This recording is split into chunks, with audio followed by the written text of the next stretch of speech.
I'm Sarah Albritton, and this is Sleeping with Sarah. This is our 9th episode, and this week I got to interview Sam Norton, who's a great comedian in Chicago. He travels all over to do comedy. He also has a podcast called Dissecting the Frog. You can check that out at isamcomedy.com. Sam is currently in China for the next couple weeks. Awesome, right?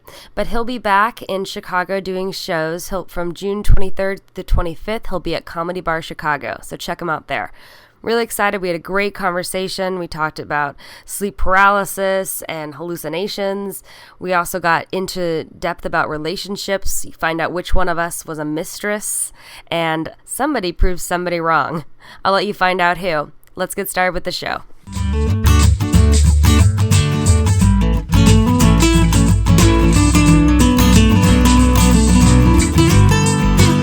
Sleeping with Sarah.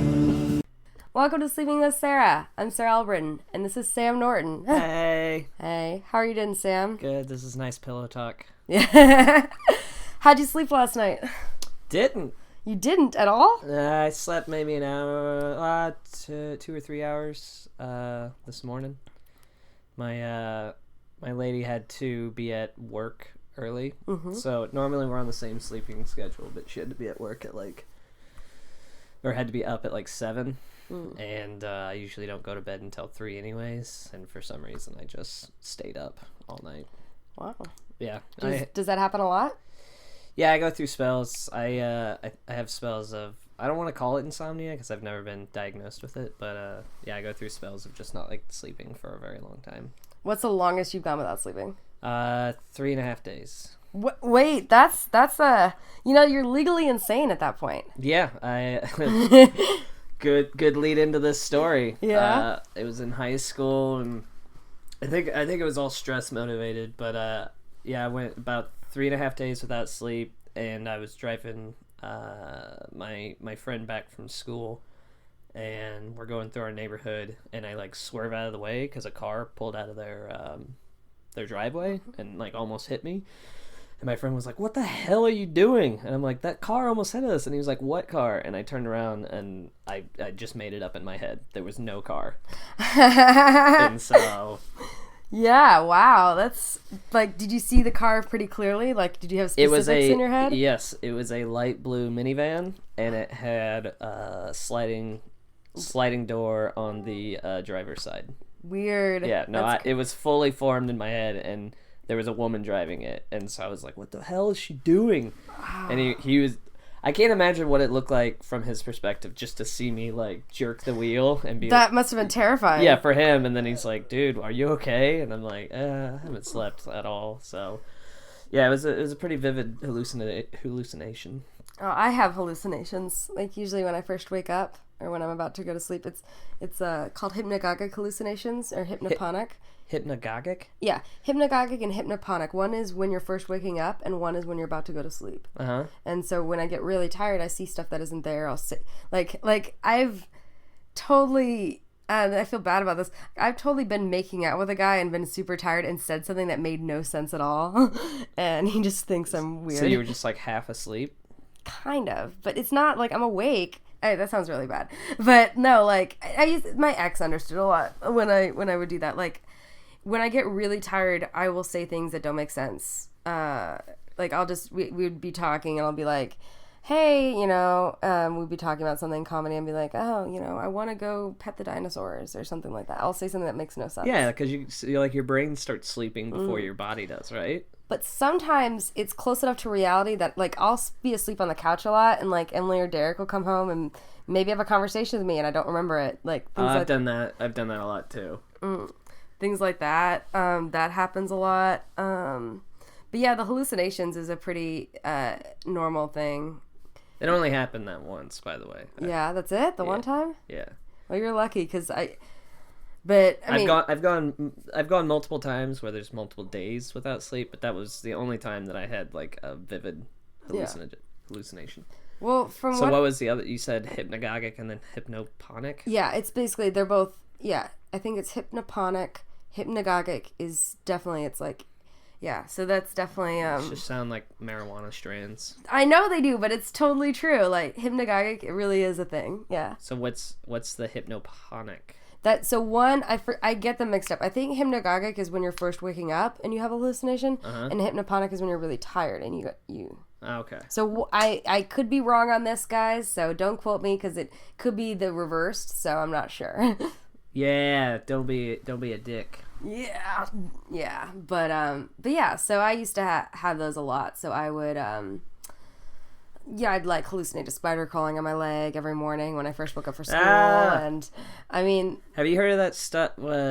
Not night terrors, but like sleep paralysis. I have that too. You do? Yeah, I have that pretty regular. I used to have the hallucination on top, so I'd have a sleep paralysis and then hallucinate a spider crawling on my leg and not be able to move. Dude, that I like if I had a phobia other than spiders. You're saying my worst fear, by the way. This is, by the way, when I was 14, 15, 16, 17, this is every morning in high school. That's how I woke up. That's the worst. Yeah. That is the absolute, because I've heard those stories of like people waking up and they can't move, and there's just like an old demon sitting on their chest and like there've been just staring at them, and I'm like, that is the absolute worst. And if that's a spider on my chest, I'm gonna cry every morning. Like it was pretty scary. And the thing is that my mom thankfully had she had sleep paralysis. She's had that a couple times. You know, she has a reoccurring dream where she has one, so she understood a little bit about what that was. But they didn't know at this time. They didn't know I had narcolepsy. So my dad would just be screaming at me to like wait. He didn't understand why I would sleep in so much, and I was just frozen, not able to wake up. He'd be banging on my door. I'd be like, I can't get up. I can't do anything. Like, I wouldn't be able to get out of it unless someone physically touched me, or in class it'd be if somebody said my name. Like when I was in school. Man. So. How many people do you think back in like the 30s were misdiagnosed with polio every morning?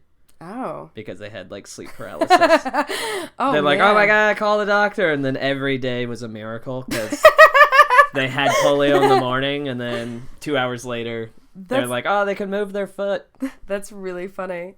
That's what was happening with FDR. He just had sleep paralysis all the time. Polio was a myth. Oh, man. Well, sleep paralysis, for me, the longest I had was probably a 30-40 minute one. But Jesus. Yeah, I know that sounds like a long time. Yeah, it is. It's terrifying to be trapped in your own body.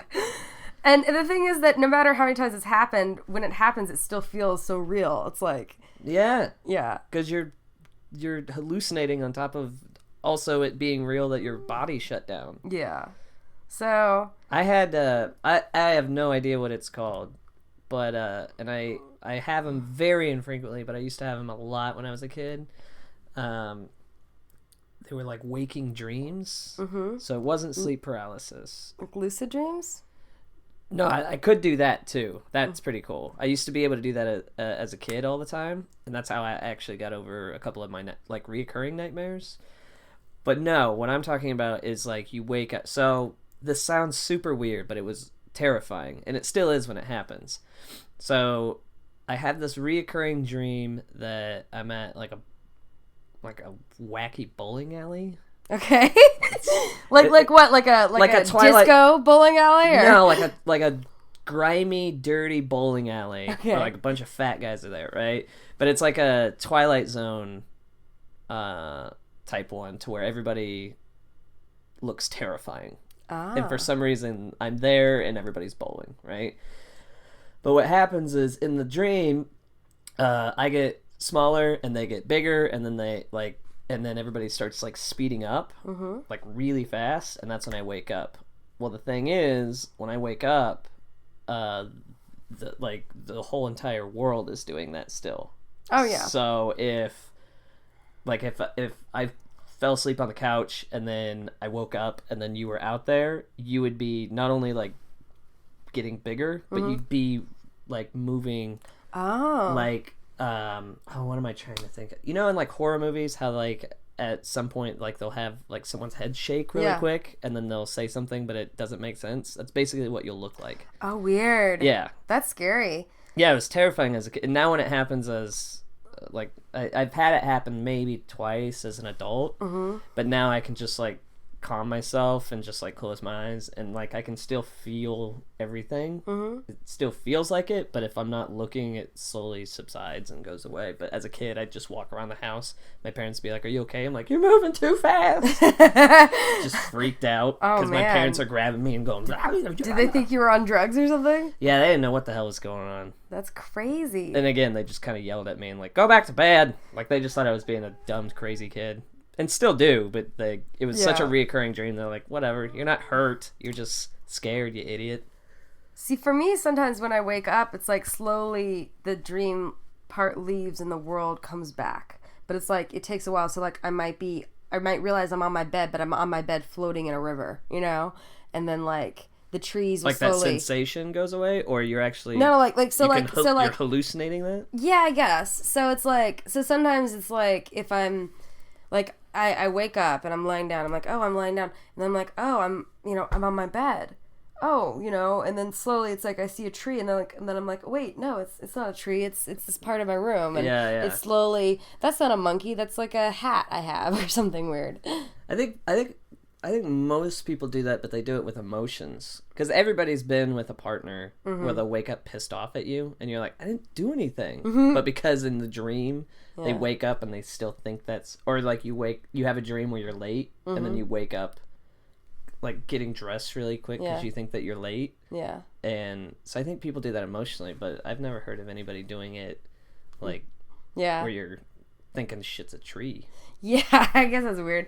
Like sometimes I've woken up where I'm like sitting up on my bed and I'm hallucinating that I'm like on the train on the way to work, and like I think I'm like on the train already to work.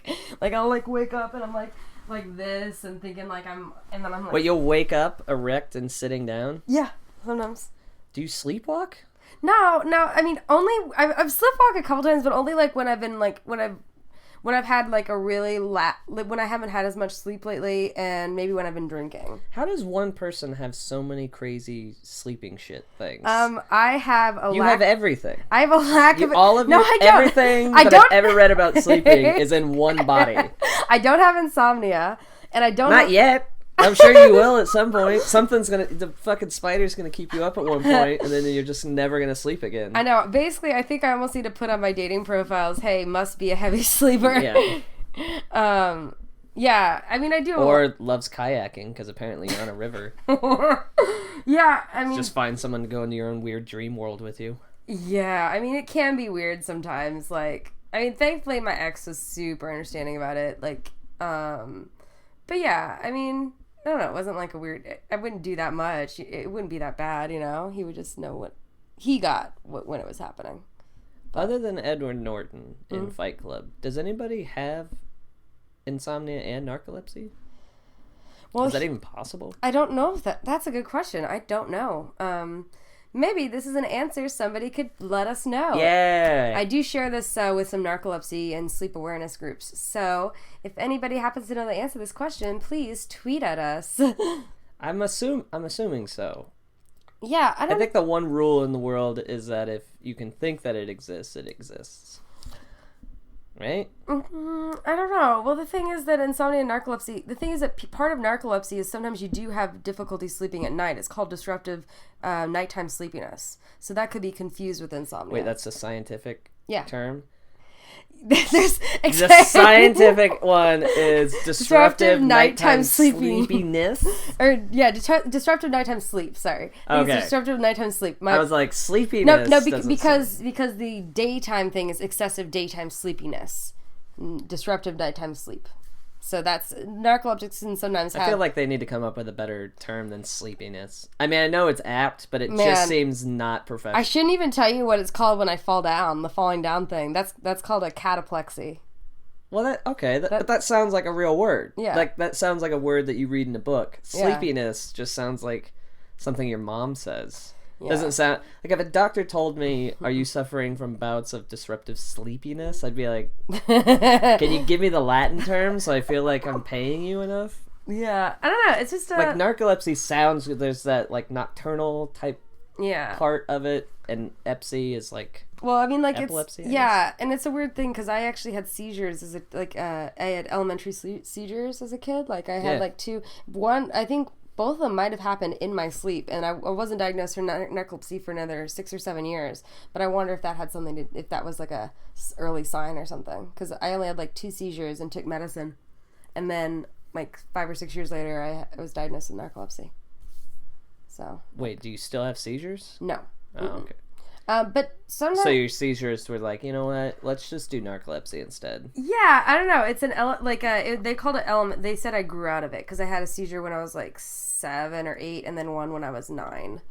My dad grew out of asthma, and that seems weird that you could just grow out of stuff like that. Yeah, I don't know. Like, I mean, it happens clearly, but it's like I don't know. Weird that you're just like seizures.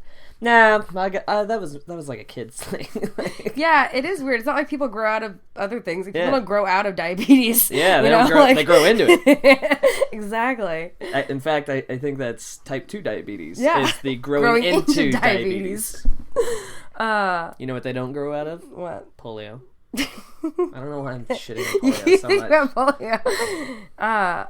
Yeah, that's interesting. Hey, we're talking about sleep, and before they came up with polio, they called it sleepy leg syndrome. Well, there is restless leg syndrome. That's a thing. Yeah, they used to think it was the opposite of that. Interesting. It's a complete lie, by the way. Yeah. Yes. Yeah. I think it's the more that they learn about it. Like right now, there's different things with narcolepsy. Like there's a chemical in the brain called hypocretin or orexatin that I'm lacking, and that's what's partially causing. What does that chemical do? I think that chemical helps. From what I understand, again, not a doctor, so YouTube, please be kind. What I understand, orexin or hypocretin has 2 different names for whatever reason.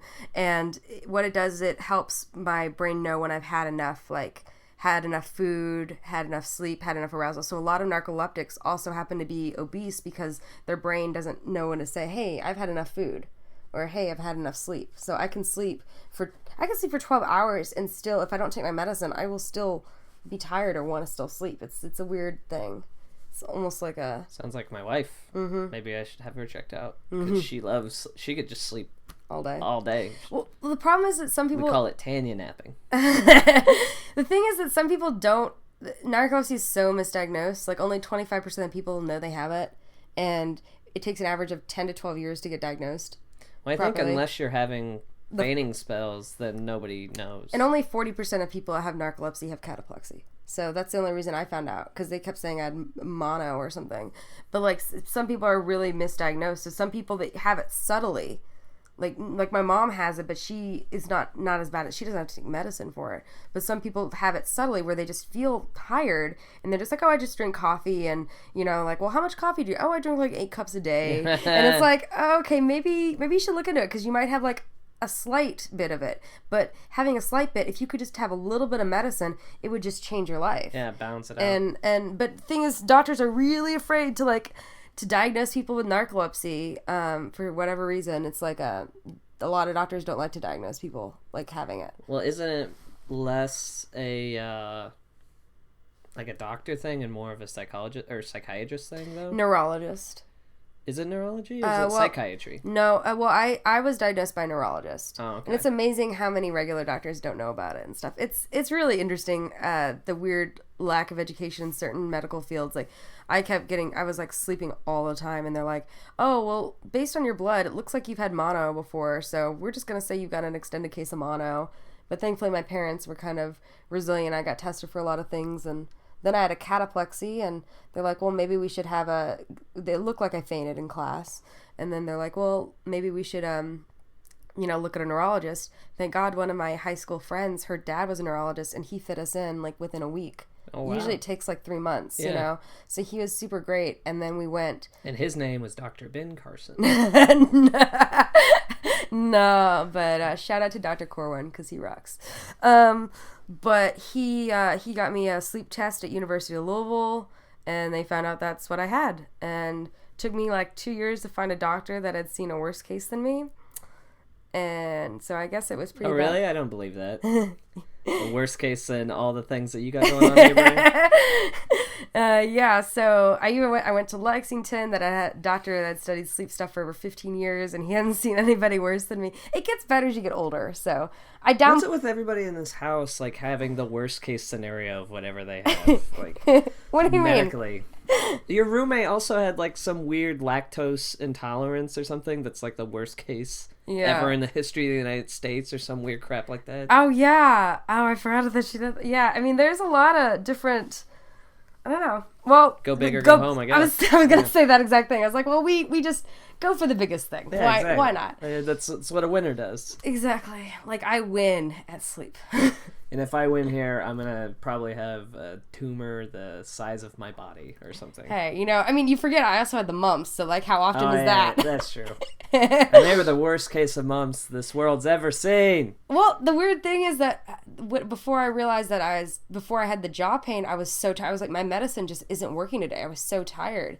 I was at a mic at North, and one of my friends, he was like, hey, you're too tired to drive home, take an Uber, don't drive home.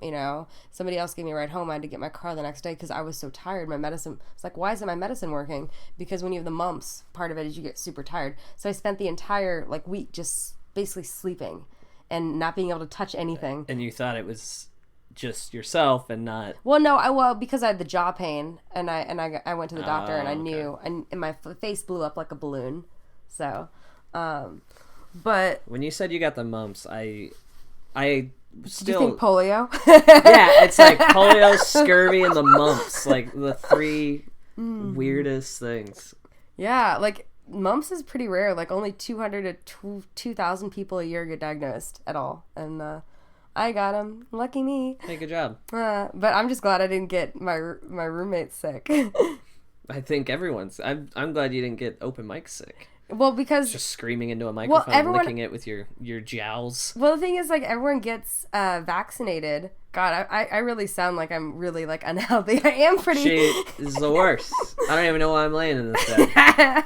There should be plastic over it. I should be in a hazmat suit. Hey, yeah, but... yeah, so... But, yeah, even if you're vaccinated, I guess after 20 years it can wear off. And you could get it, if you're exposed to it, you have a 10 to 15% chance of still getting the mumps. And so that's how I got it. Hey, 10 to 15. I know, right. I know. Man, but yeah. Have you ever, well, I guess, yeah. So with insomnia, again, I don't know if I have insomnia. But well, like... with bad sleeping habits, I'll just call it that. Like, how much do you sleep? When everything's good, I sleep probably 7 hours a night. That's about normal. And then, whenever I have the chance, just because of the nature of what we do, I'll take like an hour nap in the middle of the day or something. Yeah. So yeah, I get good sleep. But then when those like spells come, they usually last probably a week or two. And I'll get, on average, 2 hours of sleep a night. So that might be, like, I don't know. That might be insomnia. Yeah, but maybe it's, like, stress-induced, or I don't know. A lot of these things are stress-induced, though. Like, I found that when I'm stressed, more things will happen. When I'm stressed or pushing myself further than I should, I'll have more cataplexies more often, or I'll have more hallucinations. And I think a lot of that kind of stuff, it's like, it's all a brain thing. Like, it happens in your mind, so it's like, stress is part of an unhealthy thing, so... I don't know. I don't pay attention enough to know if it's stress. I'm just assuming because that sounds better than going like, I don't know. I have no idea. But I did get... I used to take sleeping pills a lot, and I'm pretty sure... Again, I don't go to the doctor, so... Are you one of those guys that's like, oh, I'm too cool to go to the doctor? I'm afraid I just don't like the doctor. They never... To me, in my experience, they never have... good news, or they never have news that they never know. So all the stuff I've ever had at the doctor, it's either bad news or they just go, I don't know what's going on. But I mean, like, isn't it good to know about the bad news so that you can prepare? No. I'm not afraid. I'm not afraid of like bad things happening. I'm afraid. It's like a roller coaster. I'm not afraid of the down part. I'm afraid of like the knowing. So I am a huge proponent on ignorant is bliss. Really? But now that I have other people in my life, I have to be responsible. Because you're married now. Yeah. You're actually the first married person I've had in my bed. Oh, well. Well, as far as I know. Well, she doesn't know. As far as I know, at least. Who knows?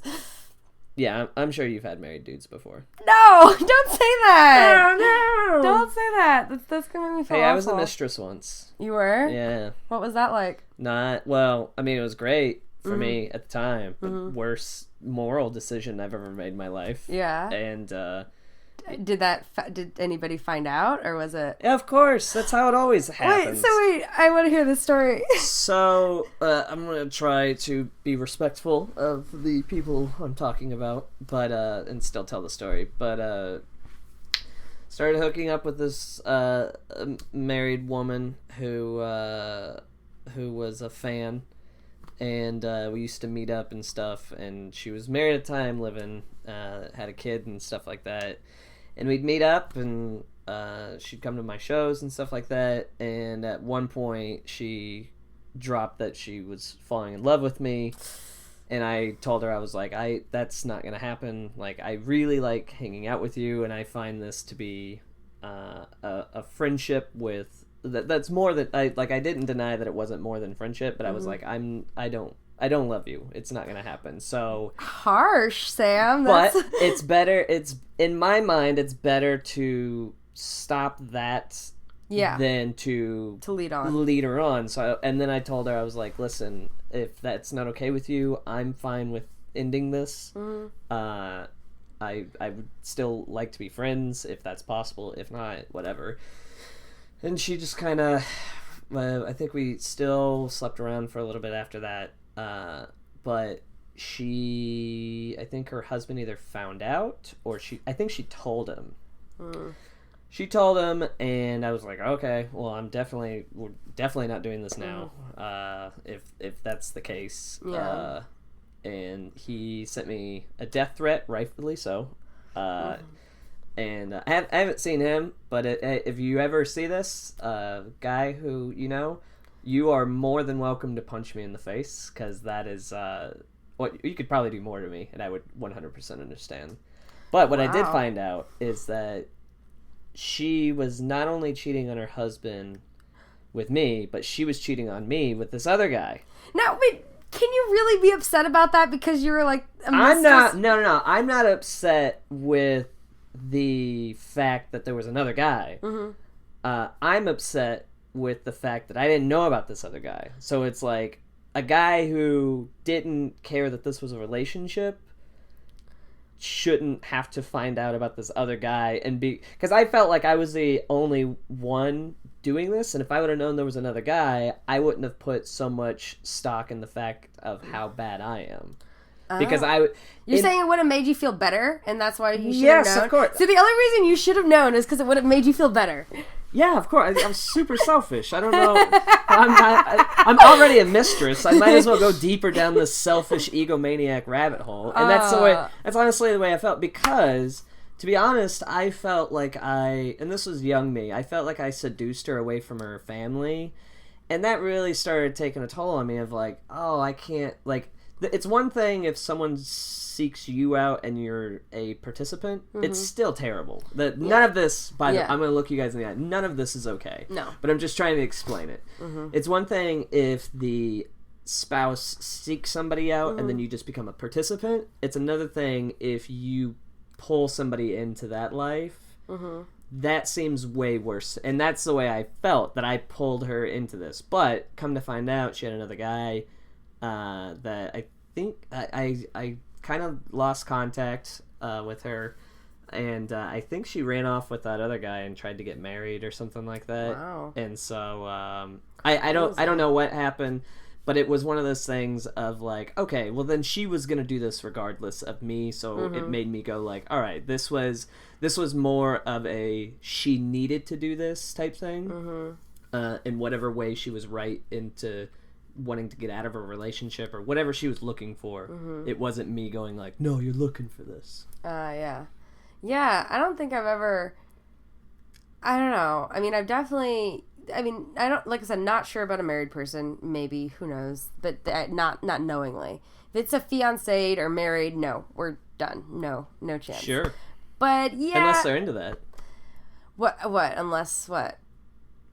So you're saying you'd never be with somebody even if they're in an open marriage? Well, maybe, but I would have to be pretty, because I feel like a lot of guys lie about that stuff. So I would have to be pretty damn sure that it's open. Well, like I'm saying, if if you go out on the road, because I've had this happen. For some reason, swingers love me. I don't know. Oh, I get propositioned by couples a lot. Okay. Like, I mean that. So what if a wife came and said, "Hey, this probably doesn't happen with women as much as guys, but I've had this, so I'm just gonna throw this out there. If a couple came up to you and the girl was like, I really just want to watch as you bang Jason, then we can go get lunch together. If he was attractive, but most of the time they're not very attractive couples. Well, that's very I'm not true. gonna lie. Yeah. Most of the times most of the time they're trying to interject beauty. Most of the time it's also like smaller towns, like middle of nowhere Indiana or something like that, and it's like Iowa's got a weird swinger population. Yeah, and so it's like these smaller towns, I feel like it's a lot of the couple things are like, oh, this is something fun and adventurous or somebody's birthday or something. And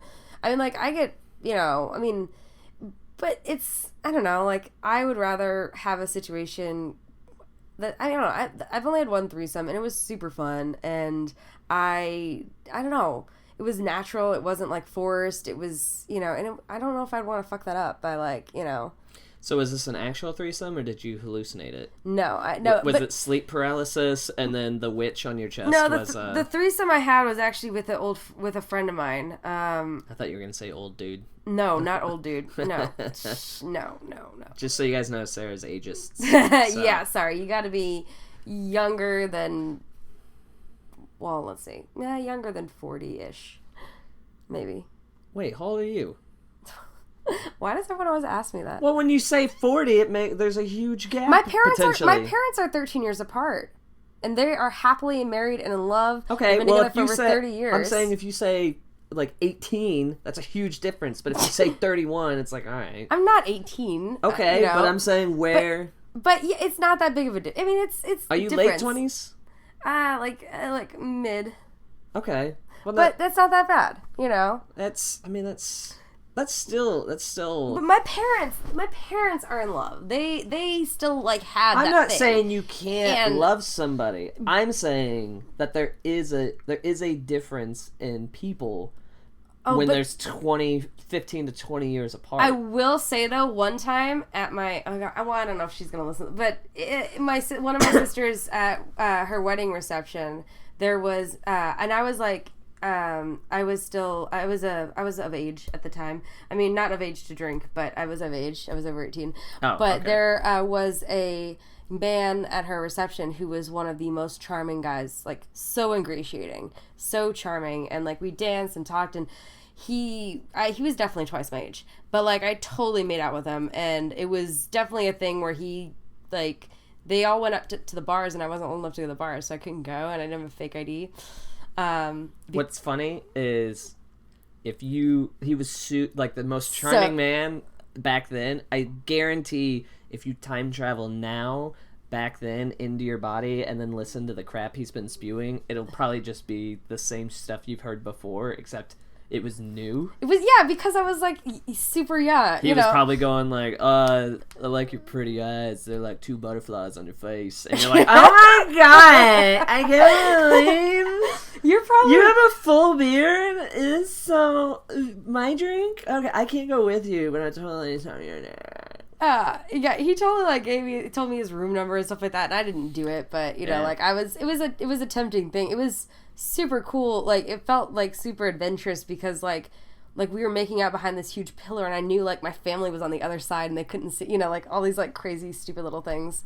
But you were discovering your adventurous sexy side, and he was just being a 40-year-old scumbag. Oh, I don't want to think about it like that. I mean, he might have been 39. Oh, God. It's fun to think about it like that.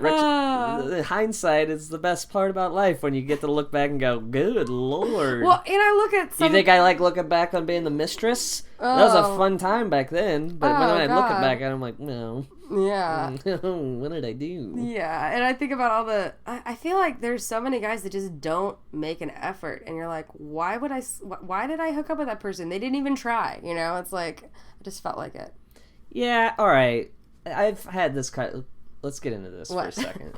I've had this conversation with so many women. Okay. You said so many women go like, "Oh, guys, they just don't put in the effort." Okay, how many women do you think put in effort? We put in effort. What? What effort do you? Okay, you put in effort. No. Whenever I date a guy, I don't repeat an outfit for at least like. I can't lay down anymore. 2 months. What? I can't lay down any more than I am.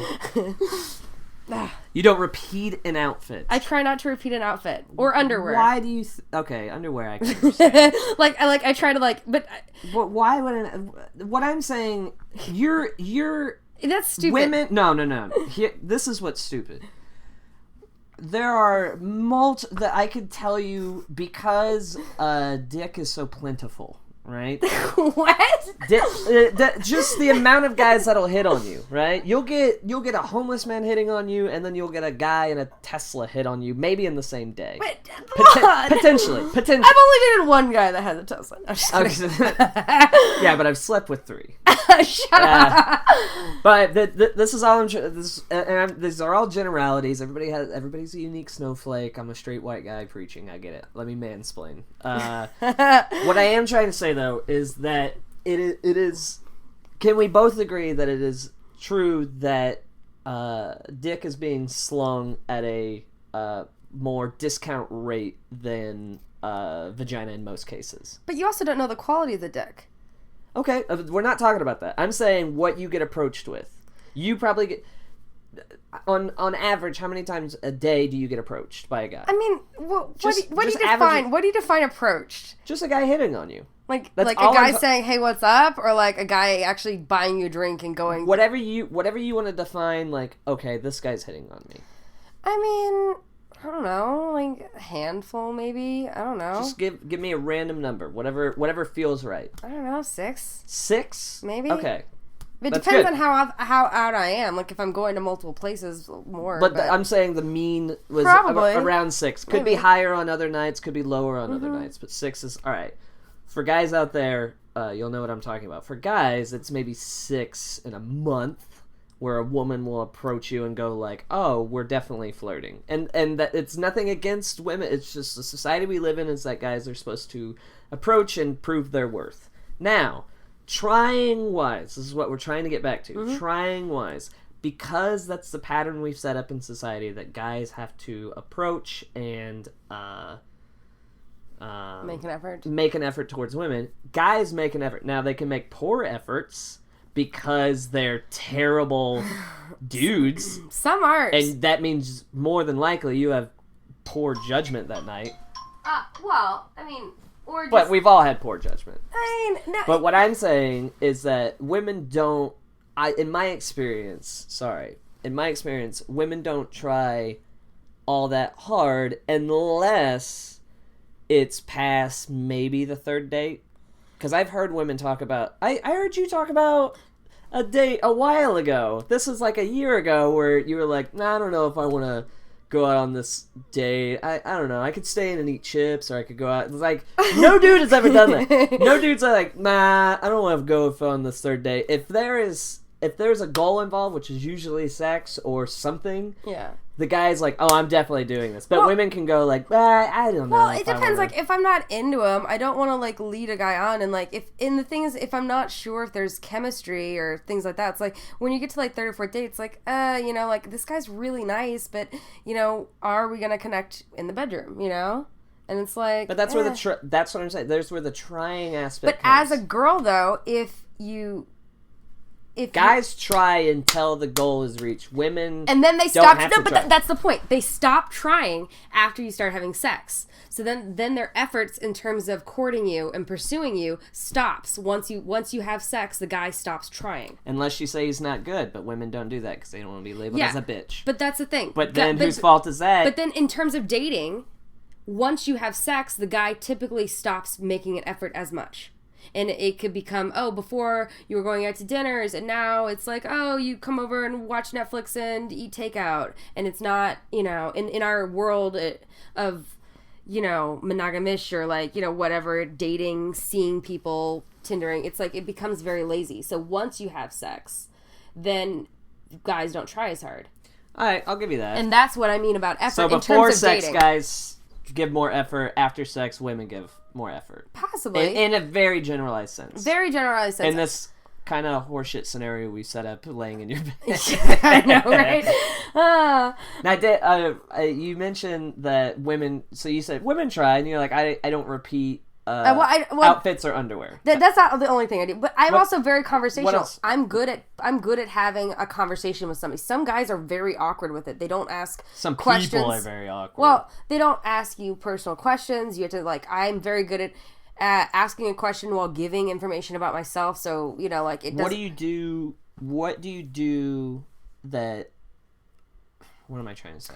I'm charming as fuck. Huh? I'm charming as fuck Fair on a enough. date. All right, I was gonna say what do you do that you do consciously to ingratiate yourself to a guy? Because guys learn at a very young age to be cordial and chivalrous in cases where that is wanting flowers, pay for dinner. You learn the courting process at 8. But the thing is, what do women... nobody does that anymore. I've gotten flowers. Let's see, I've gotten flowers maybe 5 times ever from a guy. You know ever. how many times I've gotten flowers from a woman? Okay, but still, guys I've never gotten a gift from a woman on a date. You know what women consider a gift? Sex. That's just as much of a gift from me, too. I'm giving myself to you. It's the same thing. So women look at sex as a gift. No, I don't. I mean, no, I don't. How come it's never dawned? And I'm saying this in general, so maybe there's a lady out there, but I'm gonna ask you. How come women, most of the time, it doesn't dawn on them to bring, not flowers, because that's tradition, but hey, I got this Game Boy. Do you want to sit and play this game together? I don't know why I said game, whatever, PS3.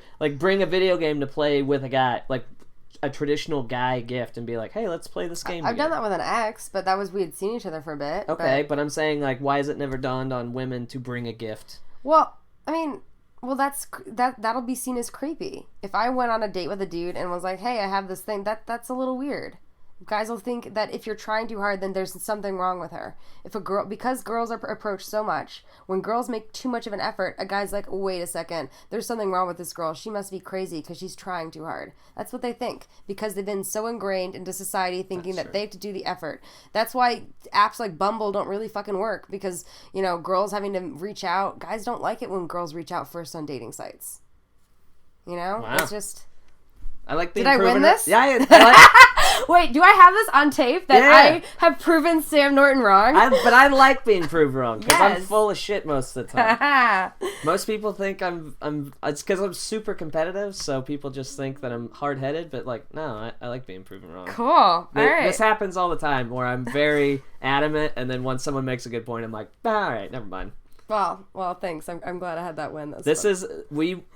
In your bed right now. We basically just did a mind orgasm. I'm like, oh god, Yep.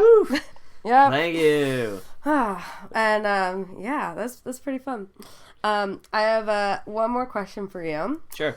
So we talked. Well, we didn't get too much into dreams, but I always ask people what are your dreams and aspirations, kind of that more metaphorical dreams. For life. Dreams in life. Mm-hmm. Oh, I was like, I don't know, be a really fast bowler. Dream in life. Career-wise would be So I'm a stand-up comic. I don't know. Do they know that? Yeah, I'll put it on the thing. Oh, okay. Yeah, I'll be sure to put that in the comments and the intro and stuff. The goal on that is I would like to do theater gigs. I'm more about, and I think a lot of comics are now of our age. I'm very much about the art, and I'd like to have a career where I'm proud of the work that I do above anything else. Now, if fame comes with that, that'd be great. Mm-hmm. And if the more people that enjoy it would be awesome. But it's more about finding the niche of people who also find my craziness fun. Yeah. So that's career-wise. Personal-wise, dream would be to live up to the man that this dumbass woman married. So if I can do that in any way. Aw, that's so cute. Yeah, no, I'm real gay for my wife. Aw. Is there any other way? Personal? I don't know. Try to be a good guy. Yeah. Yeah. Well, it looks like you've grown up from the man that was the mistress. Yeah, no, I'm still an asshole. Just because I say these things doesn't mean I'm reaching the goals. Yeah. That's one thing. Most people be like, yeah, I have grown. I'm a better. No, I'm still a shitty person. But we all are. You just find ways of navigating around it. So cool. So if I can reach all three of those goals, I'd be happy. Awesome. Or die young. What? Yeah. Die young? Yeah. Because if I don't reach those goals, then life's just been a waste. So it's like, just die. Wait, what? I'm not, so this is super, I'm sorry, I know we're wrapping it up. I was like, wait, you can't just say something that. I don't have the mechanism where I'm afraid of death, like what happens after, or something happens, that's great. If nothing happens, then it's like, okay, why would I care? I don't care about a legacy, I don't care about any of that shit. So, if life isn't worth living, like if I could skip ahead in the future and for some reason I have polio or something. Of course. My wife left me. It's awful, and I'm not one of those people that goes like, "Oh, life's worth living." It's like, no, if it's crappy, just take me out. I don't need to be here. It's no big deal. Wow. I'm happy right now, so I know if I walk out of here and I get hit by a car, and like my spirit's floating, I'll be like, nah, that's fine. Wow. So that's a very laid back way to look at it. I'm a pretty chill, morbid dude. Yeah. And not in a depressed. It's not depressed. I know people go like, "Good Lord, that guy's depressed." It's like, no. If it's not gonna be good, just take me out. I don't need to be here. Make room for somebody else. Somebody else can have steak. Yeah. Yeah. Interesting. That's a morbid note to end on. But all right. See you guys. Yeah, but thanks so much for doing this. I just realized I love how they're at the view of like an out-of-body experience. Ah, yeah, so we could just just float away. Yeah. Thanks for having me. Yeah, yes. Thanks for doing this. And I was saying like, all right, good night, everybody. Good night. I'm Sarah Albritton, and thanks for listening to Sleeping with Sarah, where I slept with Sam Norton. Check out Sam's podcast, Dissecting the Frog, and more upcoming dates at isamcomedy.com. I'm releasing a new podcast each week. Be sure to tune in to find out who I have in bed with me next. Thanks to Josh Bryant for the music. You can also follow me on Twitter at Sarah Albritton. Until next time, good night.